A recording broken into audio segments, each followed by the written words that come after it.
Hi, my name is Amy. Thank you very much for watching, and let's make some bad financial decisions together. This is for entertainment purposes only, so if you're entertained, please like and subscribe. I would really appreciate that.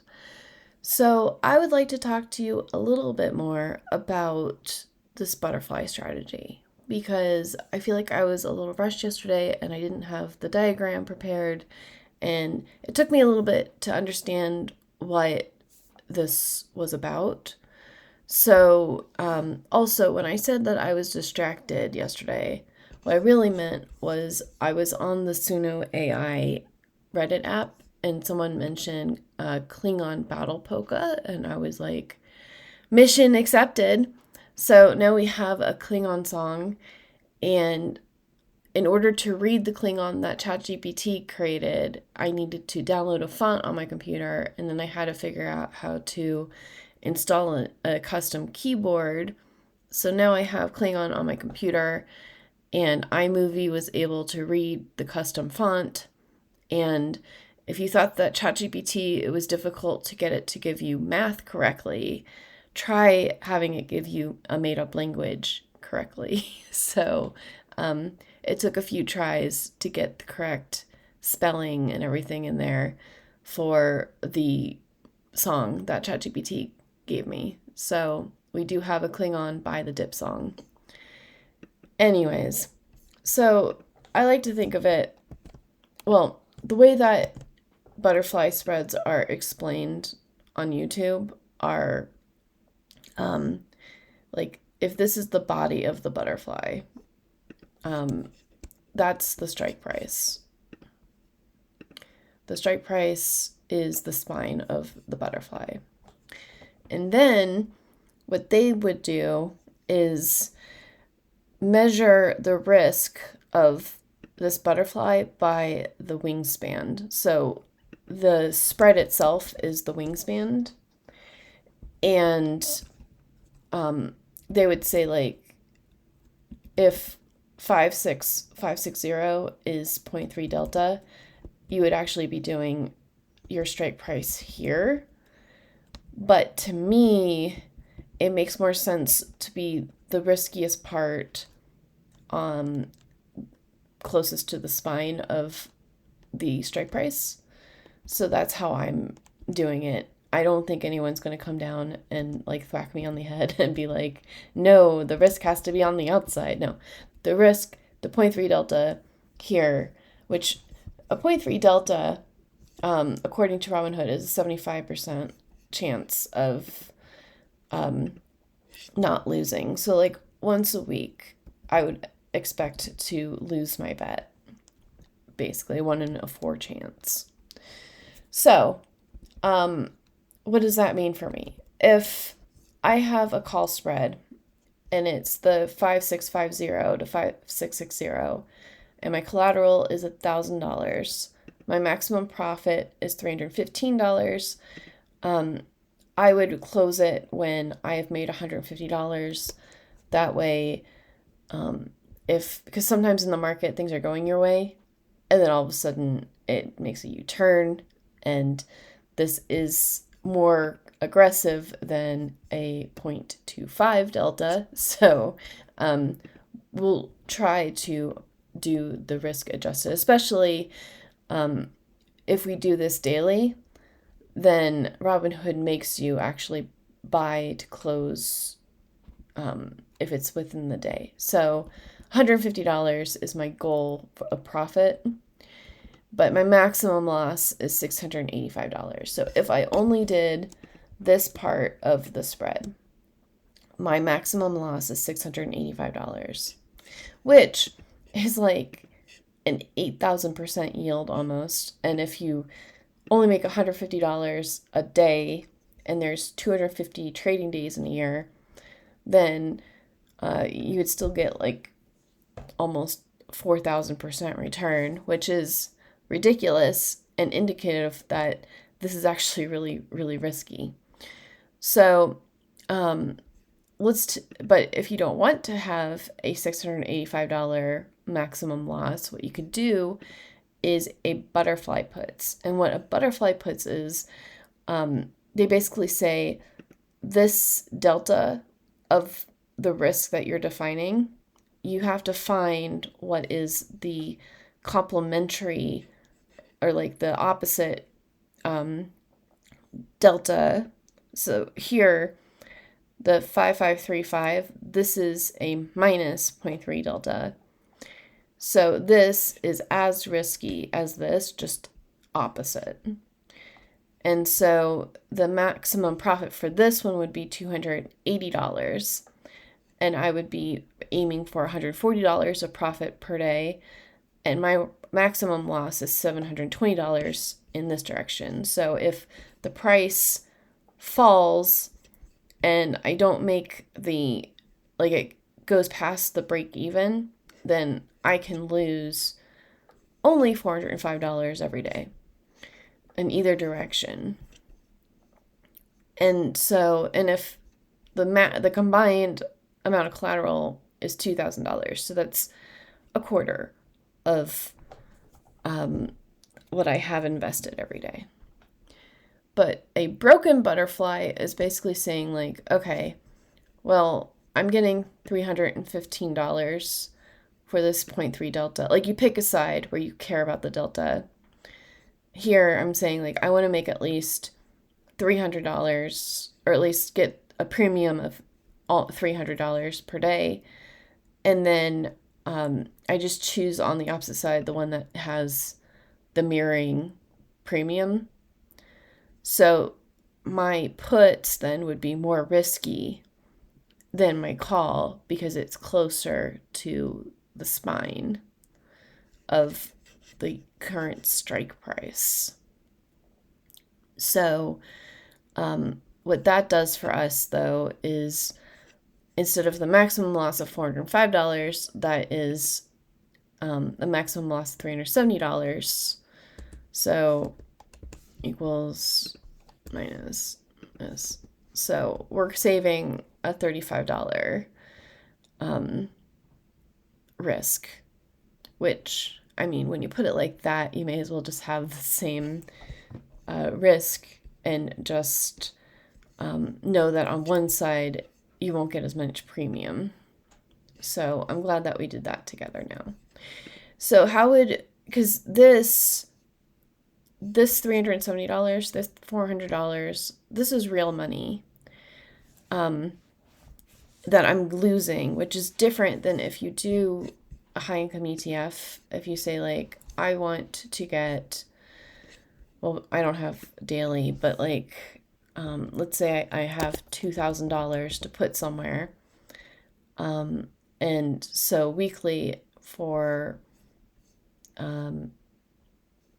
SDTY, I would get $15.12. So, but the good thing about SDTY is that if I put this $2,000 in SDTY, the maximum I could ever lose is this $2,000. I can't lose beyond that any more money. This is, I put in the $8,000, that $8,000 collateral, but at the end, I would only have, $7,600 instead of $8,000 if I did the max loss here. So what I would do is just pick a ticker symbol from these high income ETFs, like probably not Ulti, but like YMAX has been doing pretty well, and say like, okay, I'm going to keep at least $2,000 in YMAX. And when there's a loss, I will take the money out of YMAX and use that to make it so I can continue doing this option strategy. And when YMAX, that holding goes to zero, then I have to use my other parts of my portfolio to revive YMAX. Basically, I wouldn't expect, I might lose one day, but hopefully I'm not losing multiple days in a row. So if I have a loss on one day, I can use the next day to replenish the pot. And that way, It's like when you walk into a casino and you put the money that you came in on your left pocket and you put your winnings in on the right. I just want to make sure that I'm not just like putting money into the strategy and then I'm just losing all my money. That's not great. But I do think another part of this is as soon as I have enough money, well, like I said before, I'm going to try to do $2,000 a week paying off my debt, which if I'm getting a combined $300 ish for, okay, so let's say it's why don't we just round it up for 300? It's $290 per $2,000. So if I went $2,000 a week, so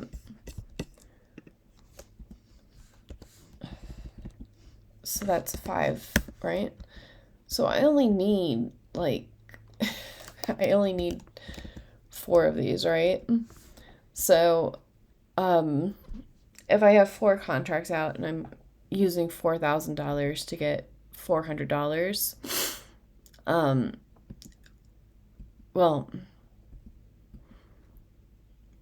okay, my brain fritzed out because now I'm doing math live. So the minimum I would have here is $4,000. This would get me the $400, and then I would just use that to pay off my debt, and I would be on track weekly. But I am planning on having at least, double that amount, and that way I can put the winnings from this into something like YMAX or XDTE, and as soon as I have enough money to buy a leaps, then I will use that to hedge this strategy.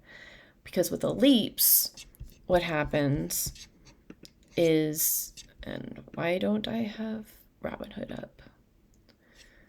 Okay. So if we go to my regular account and we look up SPY,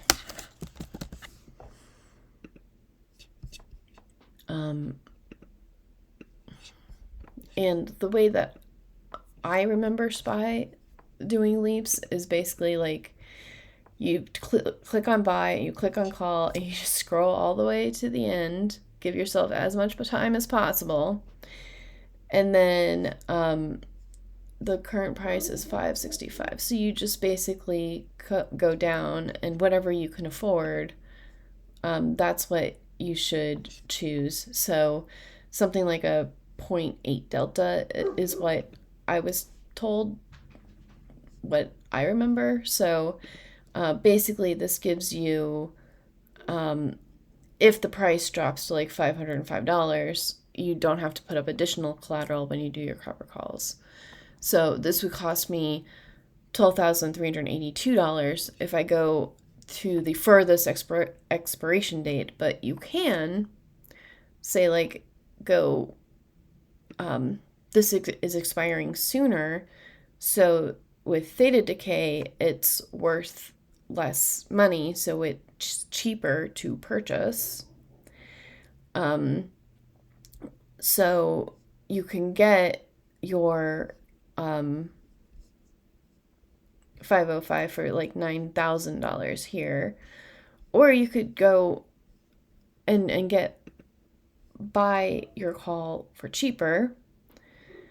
And what this does is it gives you the collateral of 100 shares, which right now the price of SPY is $565, so you would need $56,570 to purchase 100 shares of SPY right now. So if you can control 100 shares for $7,396, and then you sell your puts at the cadence that you want, every day or once, you're not selling it, but you sell your call, once a day or once a week, and you're getting your couple of $100 a week, then like if you start doing it daily and then the price of SPY goes way up and it spikes, well, you could always roll it over into the future and you won't. Well, I can't guarantee that you won't lose money, but if you're paying attention, you it's much easier to roll over the position in the SPY leaps and make sure that you're always in a position where you're at least not losing money. So, I'm not going to abandon my SPY leaps because I think they're much safer than the butterfly on the SPX. But I am going to do the butterfly on the SPX because it's an incredibly efficient way of getting premium and capital, and so I can pay off my debt sooner as long as the market cooperates. And I really only have to be right like 14 times in a row to get that $2,000 back, which is nice, I guess. But where I got into trouble because I was doing call spreads last November, I did not like to close, buy to close. I didn't feel like I needed to spend money to do that when it would just naturally expire worthless. But then it went really wrong. And then I lost a lot of money because all of a sudden everything went beyond the spread price. So keeping my risk down by being diligent about, and I mean, that's not going to say every time I'll be able to close it and make $150, but at least I'll have tried. And hopefully because usually it spikes once, and then maybe if we have a couple months like we just had, I'll just put my delta out further and collect less premium, but also have less risk of losing money. And then when things stabilize, I can go back to the 0.3 delta. So I can adjust the risk that I'm feeling every day because I'm selling this every day. So, and pre-market exists, so we can see what's going on. And I don't have to do it within the first half an hour. I can wait until 10 or 11, see what's going on, and then put out my puts. And I also don't have to do it daily. I can do this as a weekly thing or sell it a month out and close it when it gets my halfway profit. There's a lot of ways to do this, and I won't know until I'm actually doing it what works for me. But I'm really hoping that this can help really boost what I'm doing. And then if I have more of these going and I'm making more money, it'll really boost my portfolio as a whole, and it'll get me to financial independence much quicker. So let me know if you have any questions, and I will talk to you all later. Bye.